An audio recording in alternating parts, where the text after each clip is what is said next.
Yo, what's up guys, Varka here, back with another Genshin Impact video. We just had our version 5.6 live stream, and I would say on average it is a fairly good live stream and a decent patch. We are going to see two new characters, a new Archon Quest, we are going back to Mondstadt, but we are also going to Fontaine, and we are also going to get a few nice quality of life updates for not just our Imaginarium Theater, but also, for example, our Treasure Compass.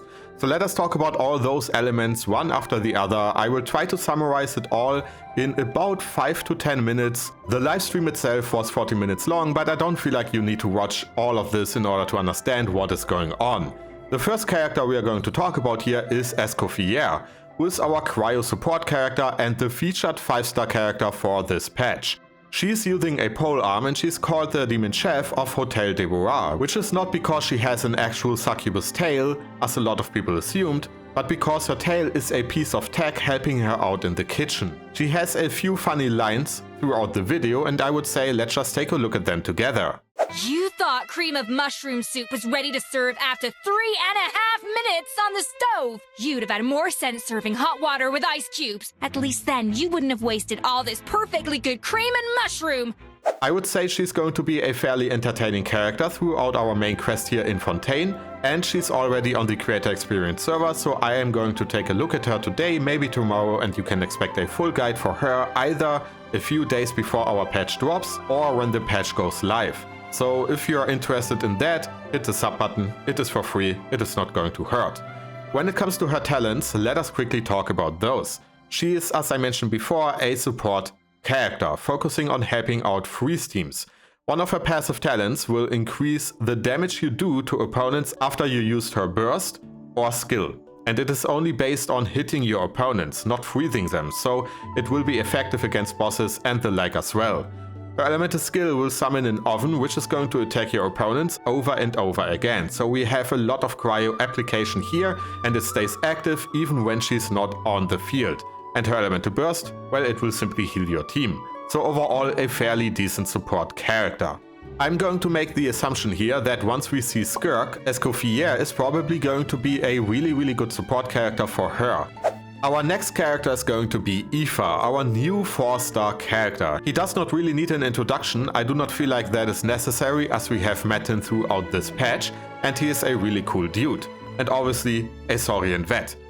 He is an Anemo Vision user, I'm not entirely sure on what weapon he is using, but his elemental burst will pull opponents together and deal cryo, hydro, pyro or electro damage depending on the element on them. And his elemental skill will call in Kakuku's help, his Saurian, and his own attack will heal your team. His passive will increase your swirl damage, and it is also going to increase your electro charge damage. The damage increase will be based on your overall Night Soul points in your party, so he's going to be a really good character in a Natlan focused team. And he only needs to be in his Night Soul state for his passive to activate, as simple as that. A good team, I'm going to make a little bit of a prediction here, is probably going to be a Shaska Electro team where you use Aoife as your healer and support. So maybe keep your eyes open for that. When it comes to bosses, we are going to get 2 new bosses in this patch. We have our Secret Source Automaton, which we already fought during our 5.5 story quest, and if you haven't done that yet, let me tell you, you are missing out. It will drop Escoffier's essential materials, so it will be kinda important if you want to level Escoffier, but other than that you can most likely ignore it. Our second boss is a trial set up by Alice, where we need to face a king and a queen. It will play out in our Archon Quest, and once you do that, it will most likely end up being a weekly boss. They explained the whole boss, or most of it, throughout the livestream, but I'm not going to do that here. Let us keep some mystique for when our patch actually drops, right? When it comes to events, on one side we have a Fontaine event with a few Natlan characters where we are going to deal with a mysterious smuggling case. And we are also going to get a 4-star bow here for the entire event. The event itself looks fairly big and will include many Fontaine characters, so you can expect some nice entertainment from that.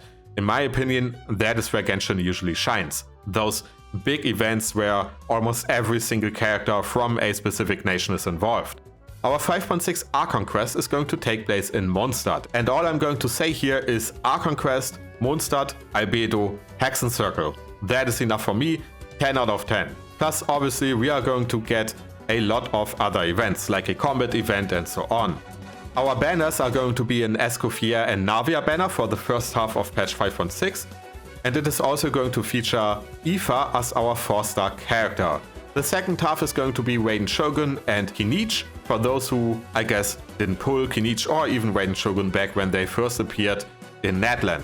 We're also going to get a Chronicle Wish banner, which is going to feature Ayaka, Ayato, Yoimiya, Shiori, Yaemiko, Ito, Kokomi, and if I'm not mistaken, Kazuha. I will simply showcase it on screen right now and you can take a look at it yourself. And lastly, we have a quality, or at least a few quality of life updates. We are going to get, as mentioned before, our Imaginarium Theater update, which is going to give us more rewards for completing all the star challenges. We are also going to see some slight optimizations to our talent system, and it is also going to introduce a restart button at the end of your final act. Personally, I'll be super honest here, I wasn't aware that this was even an issue, but apparently people complained about it, and I guess if they changed it, it is going to be a W for everyone. On top of that, we are going to see some optimizations to talent descriptions, which in my opinion is very ironic here, because in the livestream they said it will be easier to understand what a character is going to do, but the footage they showcased still had like a wall of text on it. I mean, I will just show you on screen right now, you can take a look at it yourself. I don't know where the optimization here is, but you know, I'm not going to judge a product before I tested it out myself, right? So optimizations for our talent descriptions, in itself a W I would say, but we will see. And lastly, we are going to see some treasure compass updates, which is going to make it easier to find those last few percentages you are missing on your maps. Personally though, for me it is going to be completely useless. I will be super honest here, I have always and will always use the interactive map by MiHoYo. I can't advertise it enough, it is really good. And that is basically it. I'm also going to show you the codes for our livestream here at the end of the video, but other than that, that is about it. If you liked the video, leave a like, a comment, a sub, you know the drill. If you are as excited for the patch as I am, mainly due to our Hexenzirkel appearing, then let me know in the comments. Thank you for watching, and I will see you in the next one. Bye bye.